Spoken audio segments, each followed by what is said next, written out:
Have you ever wondered if you can take your lawyer to the consumer court for poor services?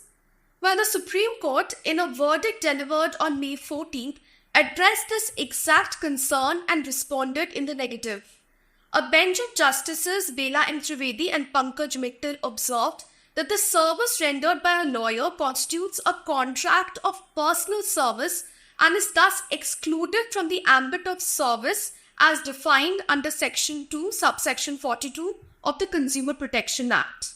The court reasoned that the act was enacted to protect consumers solely from unfair trade practices of businessmen and that the legislature never intended to include professionals within its ambit. Distinguishing between the work of a professional and a businessman, the court pointed out that the work of a professional includes a high level of education, training, and also a specialized form of mental work where achieving success often depends on factors beyond the man's control. As a result, lawyers cannot be dragged to consumer courts for deficiency in their services. However, the court clarified that they can be sued in ordinary courts for negligence and other malpractices. Importantly, the judges also highlighted that the legal profession is sui generis, that is unique compared to other professions. This is because clients exercise a greater form of direct control over the manner in which advocates render their service. For instance, an enrolled advocate can only practice in a court of law after he or she is appointed by a client to fight his or her case through a document known as the Wakalatnama. Advocates are not entitled to make concessions or give an undertaking to the court without express instructions from the client.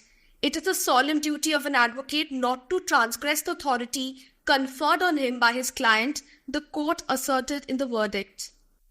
So how did this matter exactly come up before the top court? In a 2007 verdict, the NCDRC ruled that in case of deficiency of service rendered by a lawyer, a complaint under the Consumer Protection Act could be lodged. An appeal was subsequently filed in the Supreme Court by bar bodies such as the Bar Council of India and the Delhi High Court Bar Association, following which the verdict was stayed in 2009 by the top court.